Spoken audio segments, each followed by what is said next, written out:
Welcome to the Fractured Families podcast. I'm Charity, a dedicated parental alienation coach here to support and advocate for families navigating the challenges of high conflict divorce and custody disputes. I'm here to shed light on the struggles many families face, offering insights, strategies, and hope for those seeking justice and healing. In each episode, I'll explore real-life stories, expert advice, and practical solutions to help rebuild and strengthen the bond that holds families together. Whether you're personally affected or looking to understand more about these complex issues, you're not alone. I'm here to walk you down this path. Come join me as I navigate the complexities of family law, share inspiring journeys of resilience, and advocate for meaningful reform and the pursuit of family unity. This is the Fractured Families podcast, where every voice matters and every story. Rebecca, my name is Charity Schneider. I am part of the Fractured Families podcast, and thank you for taking the time to be with us and talk a little bit about your story. I know that you're here to talk about parental alienation and how it affects families, how it affects parents, siblings, grandparents, everyone involved. Tell me a little bit about your story. Tell me how this all happened. First of all, thank you for allowing me this opportunity. So my story started, I resumed a relationship at 14. I'm now 40. It was a family domestic violent relationship. He was much older, which I didn't find out until years after we met. We have 3 beautiful children.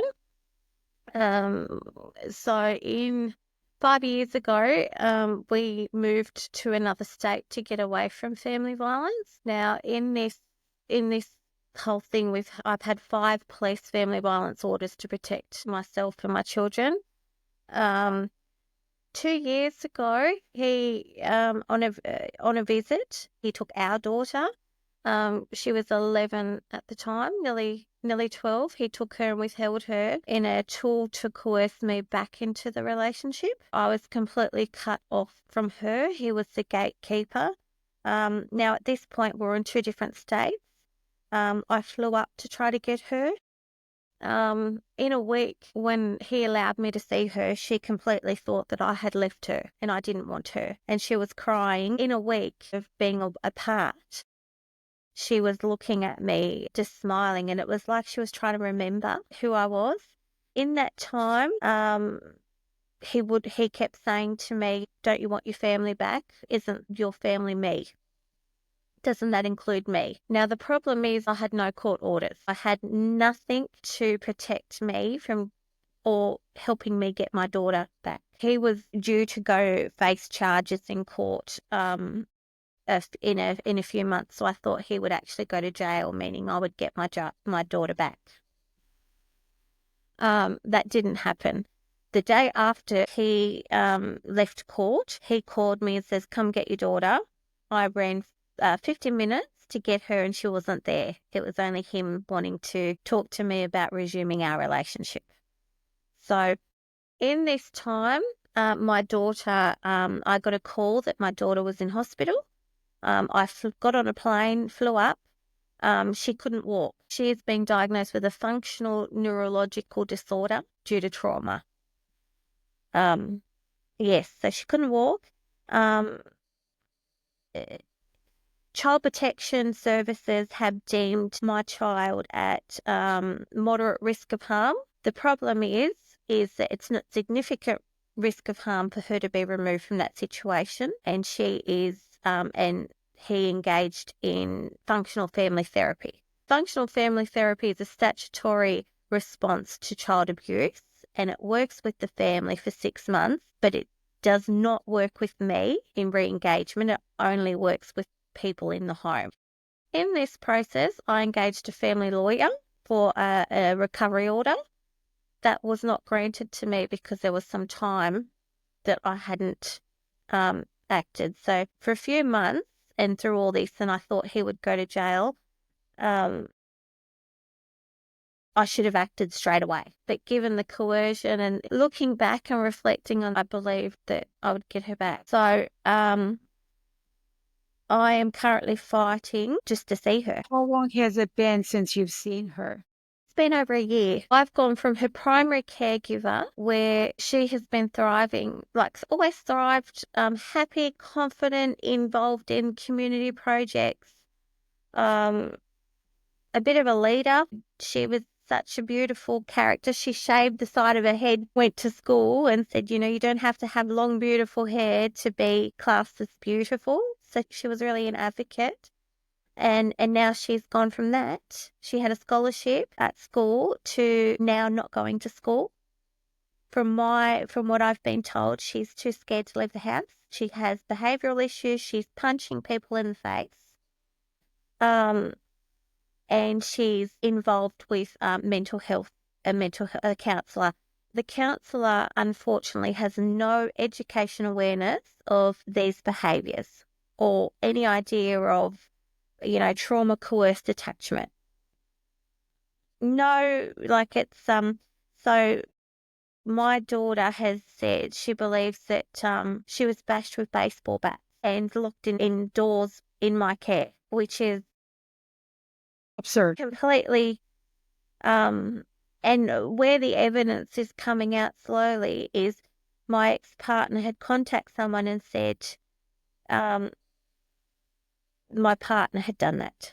So this has all happened because I wouldn't go back with him and I'd met somebody else. Yet we'd been separated for over 12 years, but he had a lot of power and control still over me and my children. When you look at this, it can happen to anybody. I think that's the biggest thing. You go from having a family, doing everything, and suddenly there's no contact for no reason. I've never been a bad parent, never been on drugs. I'm educated. I have a master's degree. I work as a therapist. Never had any child protection involvement, never to this.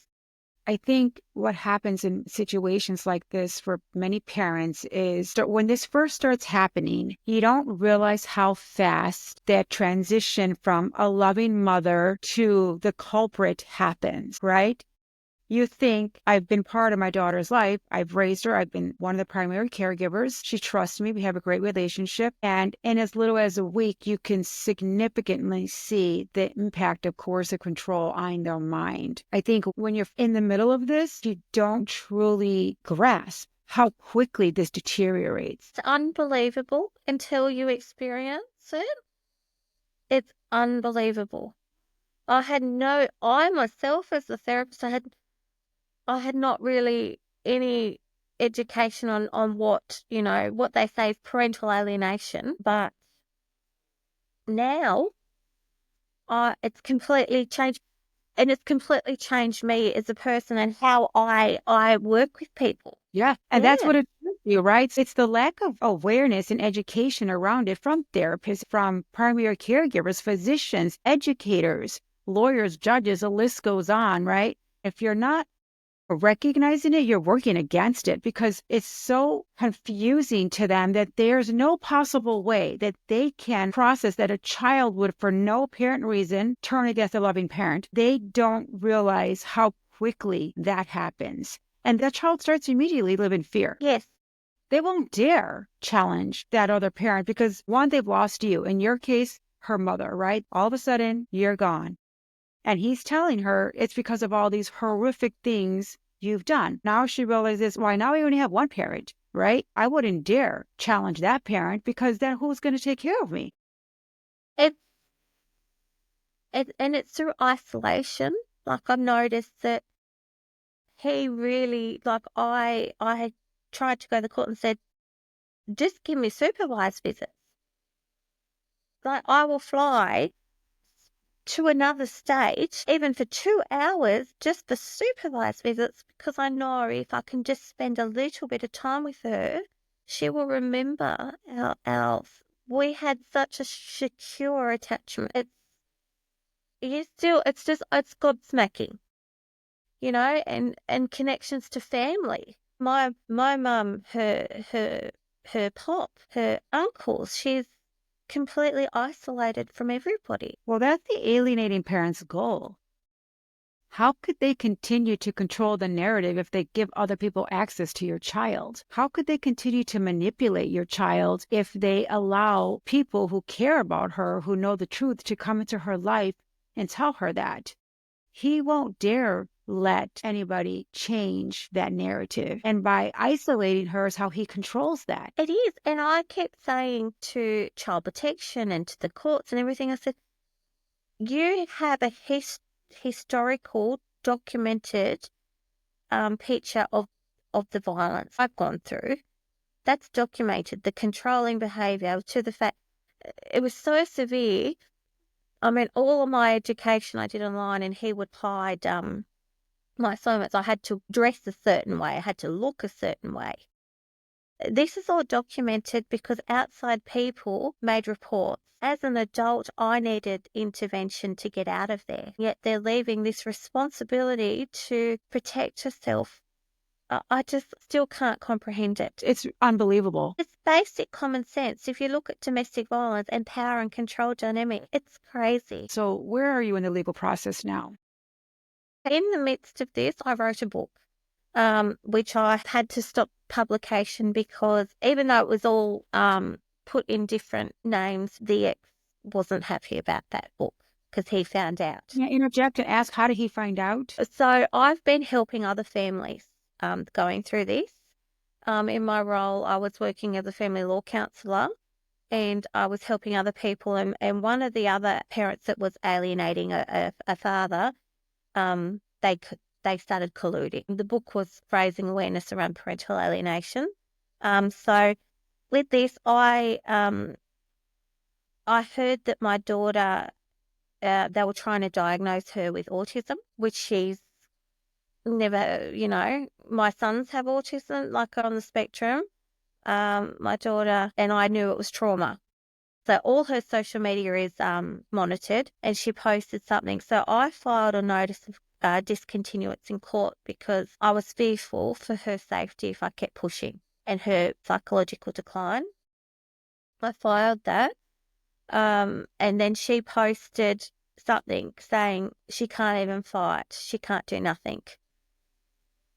So with that, I'm back into the court. I'm representing myself. I've actually signed on to do a Juris Doctor in Australia. It's a law degree. Because I have a master's already, I could just go straight in.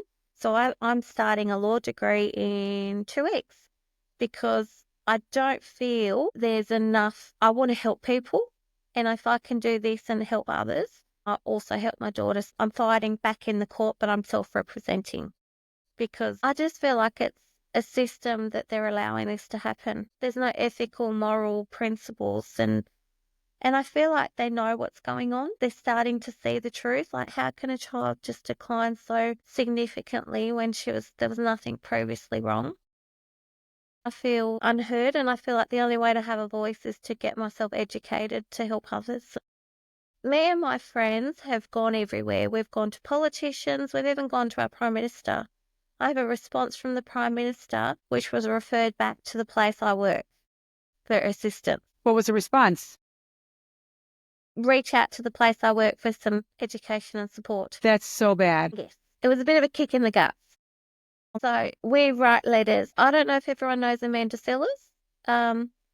Yes. So I use a lot of her content on her website and print it out, and we send packages of education around to members of parliament because we're trying to get legislative change. Yeah, so that's interesting because we just had a legislative conference last weekend here in the States, and we had probably 25 attendees. And of the 25 attendees, maybe 2 or 3 had not personally been impacted by it. We had 2 full days of education on the content in the sense that we've had families going up there talking about their challenges, professionals, educators, William Burnett, Robert Garza out of Texas is making some great strides in this space, right? He implemented a 3 strikes rule against parents that are being found in contempt for separating a parent from the child during visitation. We have a lot going on here as well. By the end of our conference, we had sat down and we wrote 6 pieces of legislation to go forward. 3 weeks we're meeting to push that through. trying to work with politicians. It's a battle globally. And I've partnered with people in Ireland, United States, Sydney, right? How can we create change? How can we bring this awareness? And I think we're starting to see more momentum, although some days you feel like you take 10 steps forward and 20 steps back. It Yes. just really feels like, to your point, you put all this together, you prepare, and then they send you back to where you work. It just feels like a setback for sure. But it's a constant state of education, again, not just for the legislation, but for the schools, the education, the judges, and the lawyers, right? They play a huge piece in that. And we've had cases where the lawyers have specifically said, you're not getting what you want, we have a strategy for you. Then they tell you, make false allegations. Absolutely quickest way to get this done. Protection order goes into place. Child's best interest is to keep them away from the alleged abusive parent. You go to court for a year, and in a year, your child wants nothing to do with you because they're so separated and traumatized that they don't even know what they're supposed to do. Again, they've lost one parent, they're living in fear, and they don't want to lose that second parent. Yeah. The amount of money you spend on lawyers, like ridiculous amount of money. And my lawyer said, you can pay $5,000 for this report, but I'm telling you, she's only 14 now. She doesn't want to see you. You're not going to see her. And I don't accept that. I'm not going to accept that. Don't know what it's like over there, but child support. So it's another way of abuse, really. Yeah. I never once got child support, which was fine. But suddenly now I was paying $1,600 a month To him. as well as legal bills. He got legal aid. And it's almost like double dipping. It's just unbelievable. Like, yeah. Like, if they looked at and I don't know, it's like over there with domestic violence, police take control over in domestic violence situations and they press the charges because a victim can't necessarily always speak for themselves. Why aren't they looking at this with our children? So this is how I think about it, right? Parental alienation is psychological child abuse. Yes, it is. The long-term impacts have been proven to be almost equal or worse than physical abuse because you're completely rewiring that child's brain. You are creating fear, to your point about your daughter, disability because of coercive control and this constant state of fear. Now you have this child in this household with this abusive parent. In your case, it's the father. Some cases, it's the mother. One thing we will say for sure is parental alienation is not gender specific, but it's the father for you in your case. If you were to have your daughter and come to the police department with bruises and video of him physically abusing her, that would be their best interest to move her away from him. Yet they think it's perfectly okay for him to psychologically abuse her. Yeah. When she was deemed moderate risk of neglect, I was told she was punched in the face. I don't know who by. And I thought there is some physical violence here. Statutory response allows, they're going to engage in support. That's enough. Yet they're not looking at withholding a child from a loving mother. Let me ask you, how about the other children? What is that relationship like? My sons, they're older. They become perpetrators. They were going really well. But as soon as the contact started again, they become perpetrators. So because they have some disabilities, we had, every support going for them. Now, when engagement started again back with their father, there was some behaviours that actually led me to be quite injured, which an outside party stepped in and called the police.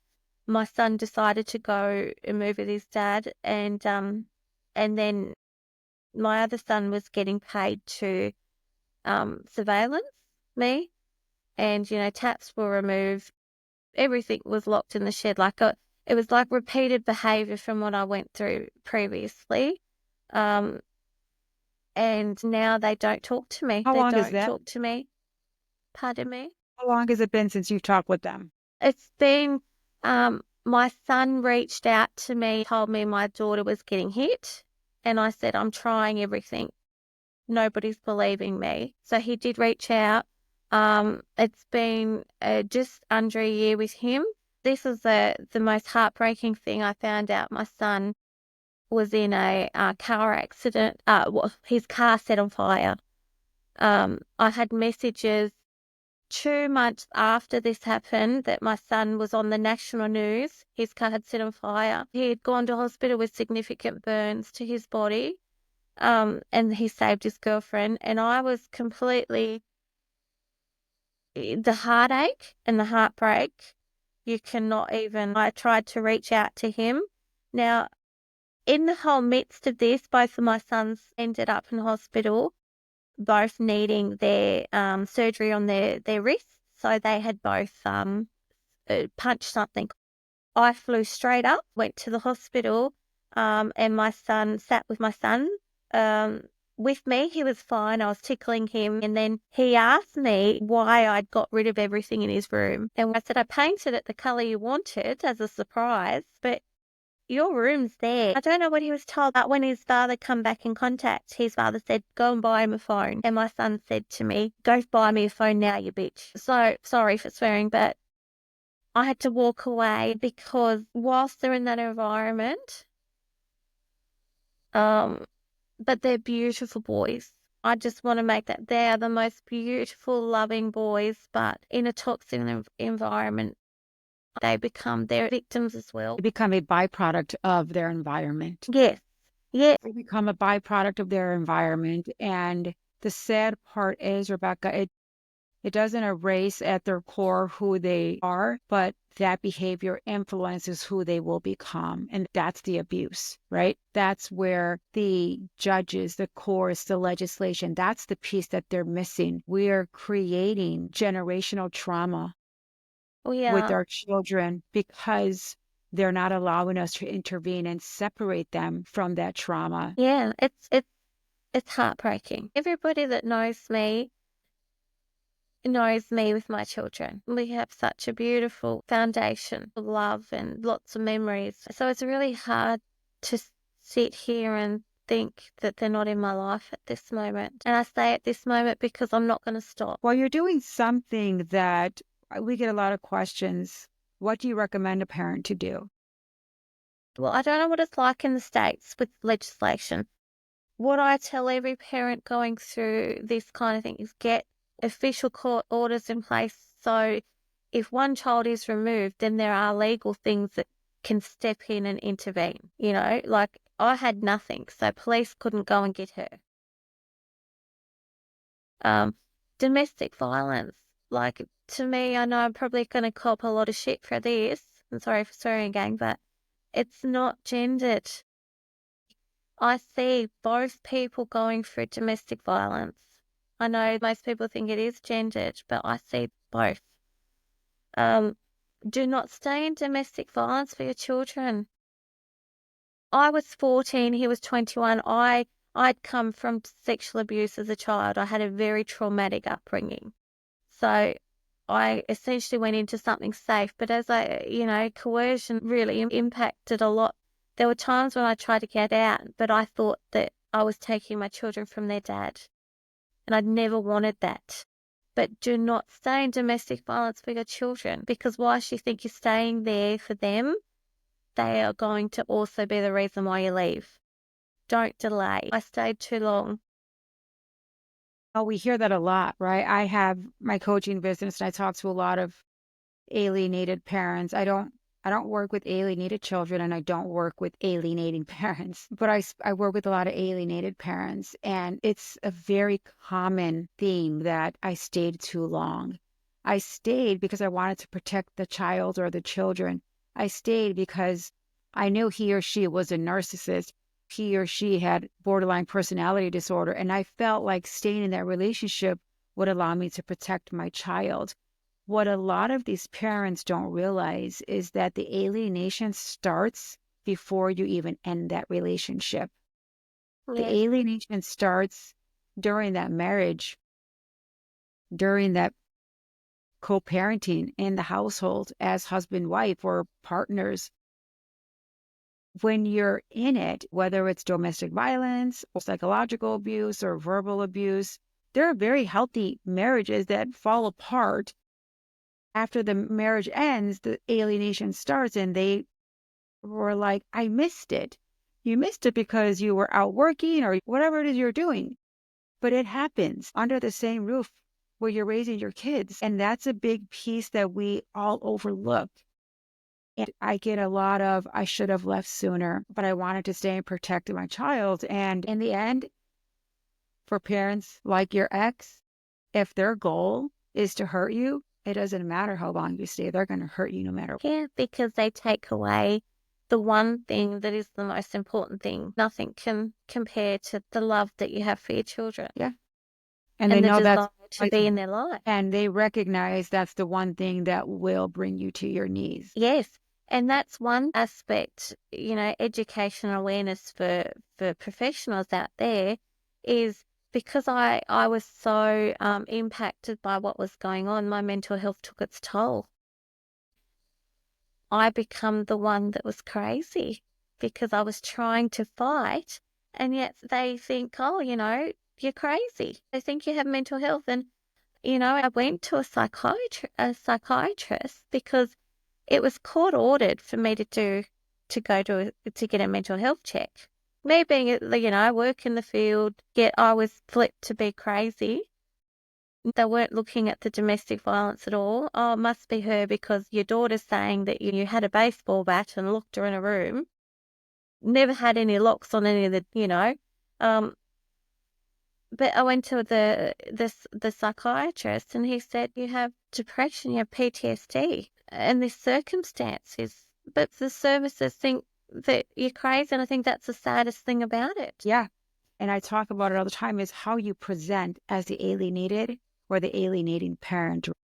The Yes. alienating parent, they're cool, calm, collective, in control. They're just like, hey, I've mastered this. I've mastered this manipulation.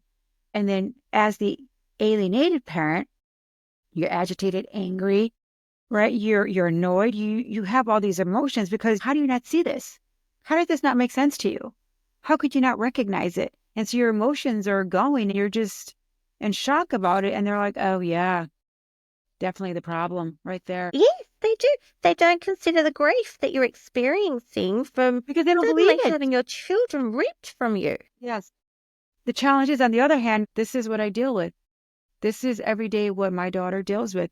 This kind of behavior. See how calm I am? I'm the buffer. I'm here to protect her. She's saying those things about me. Those aren't true. Ask my Yes. daughter. And what do you think she's going to Yes. say? Of course. She's terrified. Of course she's going to say that. He's great. It's so unbelievable. I'm starting to now that's some more advice is I very keep myself grounded, not to get caught up in the emotional aspect. Yeah. But it's taken some time because it's heavy stuff, and you want to, even knowing what she's going through, and it is emotional, and so just keeping as grounded as possible. I feel like there's more education awareness around these shows on Netflix, and how that there's different things around the being indoctrinated and things. So they're good. You think, oh, okay, so it happens. So you start to, but none of this makes sense. Still, It doesn't make sense because it's so contraindicated to what your role should be as a parent. Your role as a parent should not be to have to fight for your child, not with their other parent.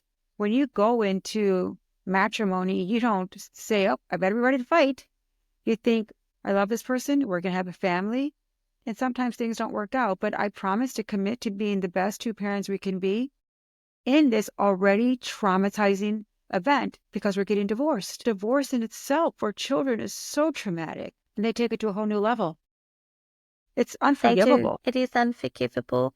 When I filed a notice of discontinuance, his lawyer sent me a piece of paper essentially telling me to sign my parental rights away to my daughter. Yeah. And it's a very no common way, no strategy. chance. Very common strategy. They want you just to walk away. And you know what? Some parents do. Some parents have to Can walk understand. away. Yeah. Can understand on every level, emotionally, financially.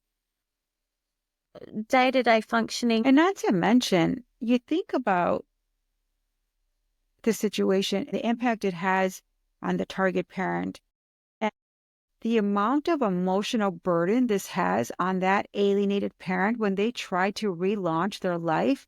It's debilitating. And it's hard to have a partner in that situation because even though you do your best to heal, to move on, and to start your life, that burden, that grief, and that guilt, it tears you down, right? And it's hard to trust again after that. I had met an alienated parent. It was interesting, but we're both too traumatized to even, because it's book week. You see people experiencing book week, dressing up their children, like Halloween coming up. Me and my children would do trick-or-treating in Australia. We would all get dressed up, and such a fond memory. But as it's coming up, it's horrible. It's Christmas coming up, and the grief and loss. Like, how do you actually build a life when your life's been taken? Everything that I stood for. I had my child, my first son, at 20. My children were the reason I went back to school. I dropped out at year 8. I went back to school because, and they were my driving force to everything. I lived in housing commission. I've now paid off my home.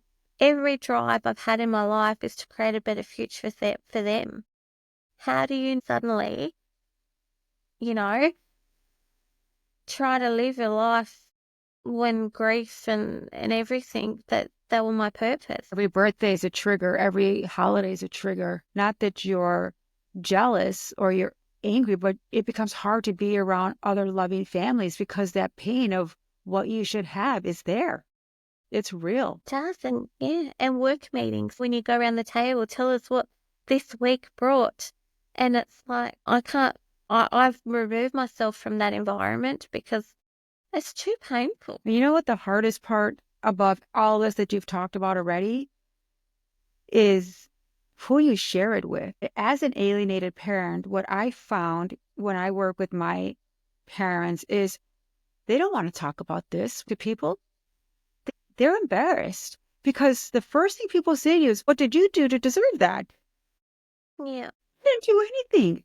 I loved my children, right? It's that silent grief and isolation that you carry this burden alone. And the one positive thing, Rebecca, is people like you, people who I'll have on my show, who I partner and align with, we're trying to find more support for parents in this situation because so many people don't make it out of this with their life.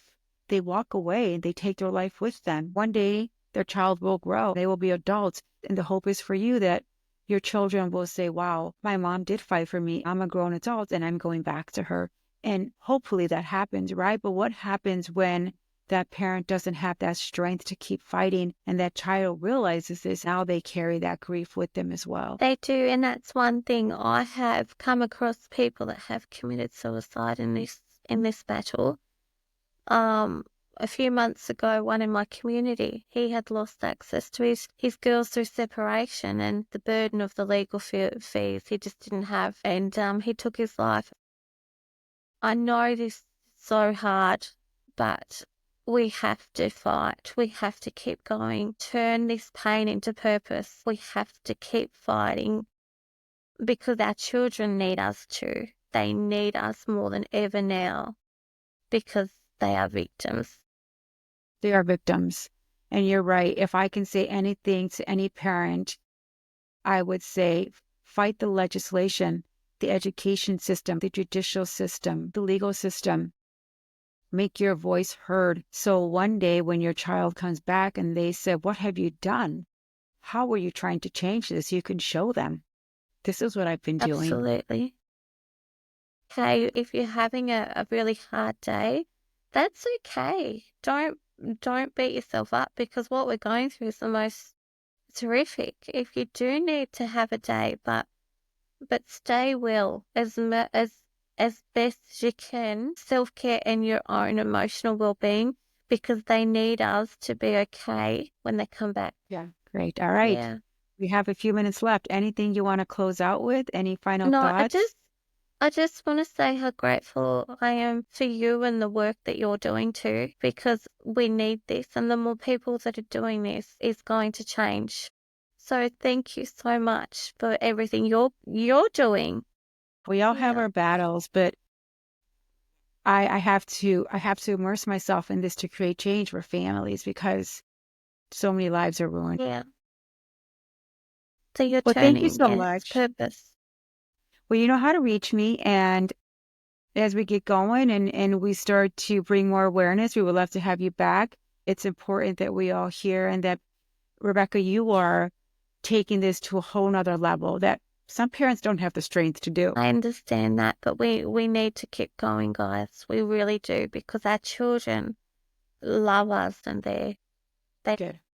Thank you. We'll be in touch, and you know how to reach me. Take care. Thank you for joining me on this episode of Facts of Family Podcast. I hope the conversation has provided you with support, understanding, and actionable insights to help you navigate your own family challenges. So remember, healing is a journey, and reaching out for help is a sign of strength. You're not alone. If you found today,